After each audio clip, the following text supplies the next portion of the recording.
Subscribe to our YouTube channel, follow us on Instagram, and join our Facebook community for epic weekly giveaways.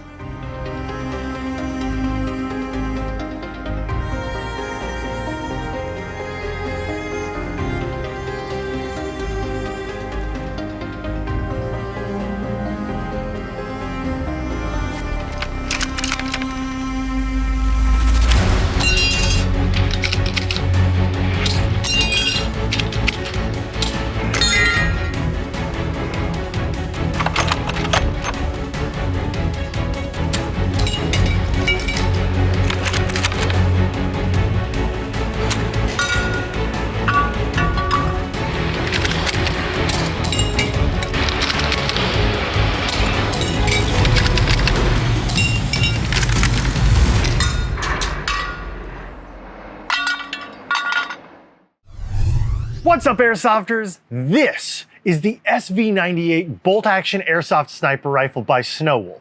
Snowwolf has a reputation for making some excellent replicas that not everyone is doing, like the MP18, which we did a video on recently. Modeled after the real SV-98, which was developed by IZHMASH in 1998 and then finally deployed in 2003, it was originally designed for the 7.62x54R cartridge. This replica shoots 6mm airsoft BBs, of course, but it still has a lot of features faithful to the real thing. Now, at first glance, this might look like something from Accuracy International. And that's because, like the Arctic Warfare, the SV-98 was built from a target rifle and then adapted to a modern military use via a chassis system with the stock bolted onto it. It's worth noting that, at least for the real thing, there's an even more modern version of the SV-98 out there, with an even more cut down stock and a more traditional pistol grip. But there's something to be said for a thumbhole stock and that very striking Russian green paint job. In any case, the question is this the right airsoft sniper rifle for you? We'll put it through its paces and give you a good look at everything the Snowwolf SV-98 has to offer. Starting at the very back, you have an adjustable, customizable thumbhole stock. You can adjust the cheek riser with these two screws right here, and there's a deployable monopod. Now, the monopod is not spring-loaded, so you just kind of have to grab it and extend it manually, which isn't a problem unless you're wearing gloves. So just something to be aware of. You might want to pre-extend it just a little bit to be used on the field. Now, most interestingly, the stock pad slides up and down and kind of pivots as it goes through that action. Now, it's locked down by this thumb screw here. I really like the unique pivoting function of the stock pad. It allows you to fine-tune the fit of the stock in your shoulder pocket.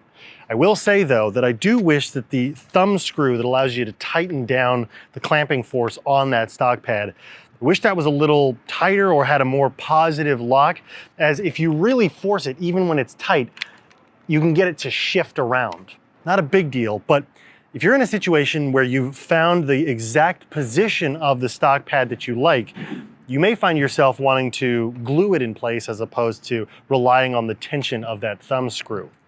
I'm not telling you to glue it right out of the box, but once you find exactly where you like it, might be something to consider.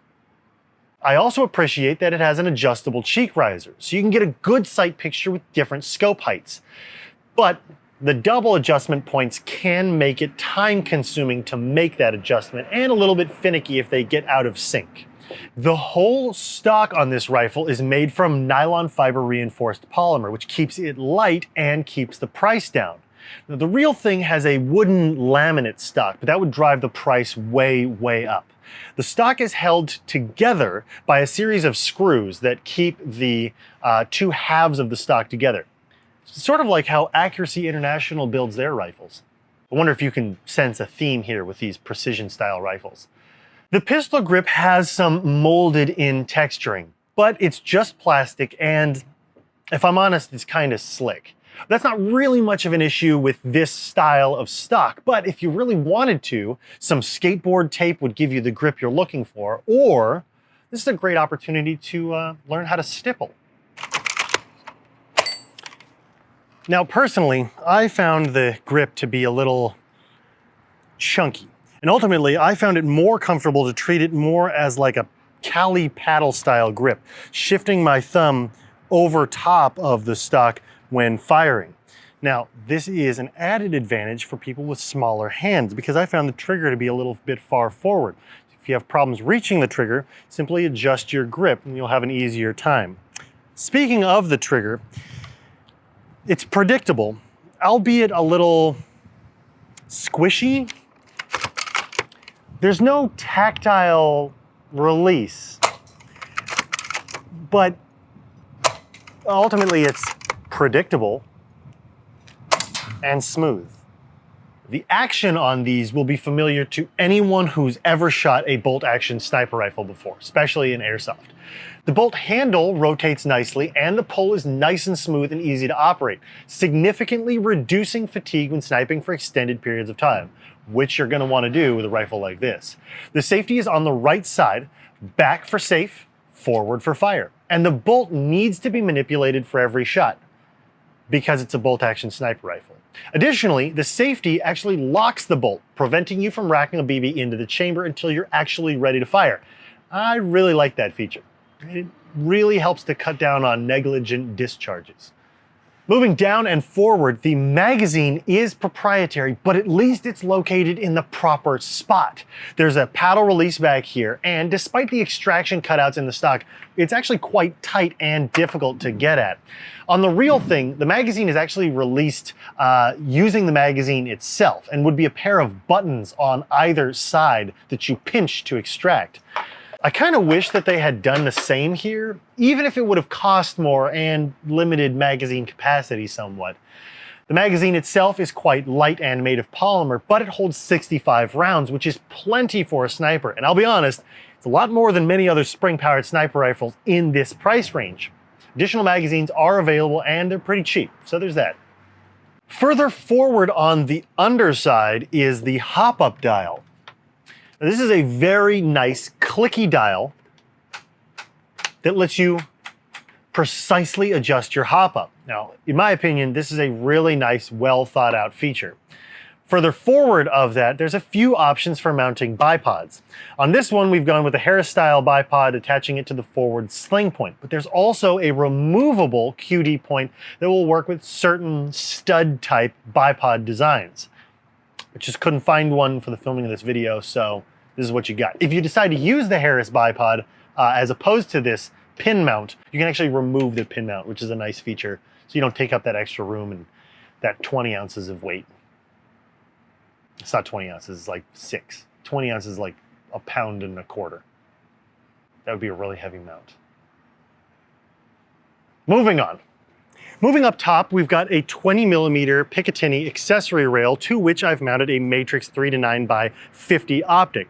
Now, this is a great option for a Soviet or Russian themed sniper rifle for somebody that wants this style but doesn't want to be locked into the traditional Russian styled PSO1 optic that gets mounted on the side of an AK or SVD variant rifle.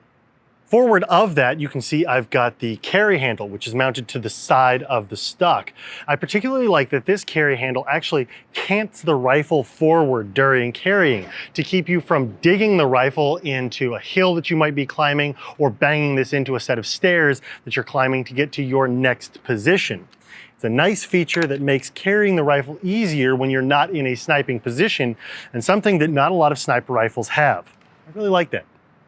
Following all the way forward, we've got an aluminum outer barrel and a rather chunky muzzle device with a hooded front sight post. Now, that front sight is designed to be used in conjunction with a backup rear sight just forward of the chamber. And as you can see, that isn't present on this replica. That makes it easier to mount a scope really low if you choose. So we're not upset that that one little detail is missing. Let's talk disassembly. On the inside, the Snowwolf SV-98 is built around the same system used in L96 airsoft snipers, meaning that there are a ton of aftermarket upgrade parts available. The stock is bolted to the barrel assembly with 3 Phillips or cross-style screws. The first thing of note is the BB ramp, which leads the round from the magazine all the way forward and up into the hop-up unit. This ramp and the blade are both plastic, so if this ever gets damaged, it's easily replaceable, and we offer metal parts on our website. Links in the description. The cylinder is crimped to the bolt handle, and the dimensions of the piston, cylinder, and spring are on screen for anyone who's interested in parts compatibility. It's worth noting that, with just a few exceptions, L96 rifles are generally incompatible with VSR-10 parts. Thankfully, all of the parts in the Snowwolf SV-98 are compatible with Tokyo Marui L96 parts, so you can tune this puppy into an absolute beast. The trigger and sear are both 45 degrees, and the inner barrel has a single spacer which is held in place with 2 strips of tape. It's a bit different from other systems we're used to, but we assume it's effective. Interestingly, the bucking is a VSR-10 style, uses a standard AEG style nub, and the barrel has a bridged VSR-10 style cut, which is ideal for an RHOP setup. Precision bridged inner barrels and upgrade buckings are also available on our website. Check the description for links. In all, it's great to see that the internals are built around an existing system so that you can upgrade what you want without needing to have to worry about parts. In our testing, we found that a .32 gram BB worked well with the SV-98 right out of the box, able to hit a 6-inch target at 100 feet no problem, and a max effective range of about 150 feet, able to land shots on a body-sized target most of the time. Now, this BB weight is going to put your stock hop-up setting near the end of its adjustability. So if you're looking for a bit more versatility and adjustment, you might find a .28 or .30 BB to be more to your liking. The rifle chrono is at about 410 FPS, and given it's shorter than the average sniper rifle length, it's a little bit more maneuverable on the field than some longer sniper rifle platforms. But since this has L96 internals, there are upgrade parts available for those looking for a little bit of a performance boost. Ultimately, this is the perfect sniper rifle for an airsofter who's interested in a Soviet or Russian themed loadout and doesn't want to be pigeonholed into the standard Kalashnikov offerings like the AK variants and the SVD. It's got a lot of useful features and the ability to use standard Picatinny mounted optics, as well as different bipod options while still being canon and fitting a Russian themed loadout very, very well. If you're interested in checking out the Snowwolf SV-98 in all 4 color variations, including this very cool Russian forest green, you can find all of these right here on our website at Evike.com. Thanks for watching.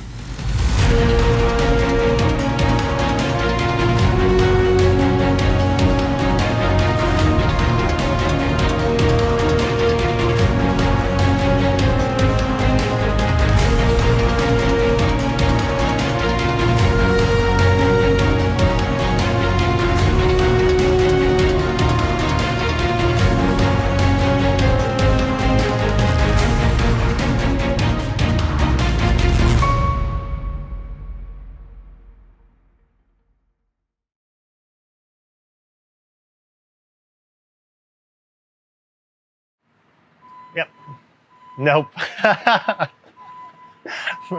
For all of you wondering why we start and stop, it's because of like this. I'd like to take a second to apologize for all the stopping and starting and the cutting that I'm sure you've noticed. We have to work around the delivery trucks that come to our receiving area as we're filming outside due to COVID restrictions. We hope this isn't too much of a problem for you. Moving forward, the magazine is proprietary, but at least it's located in the proper spot. Sons of... All right.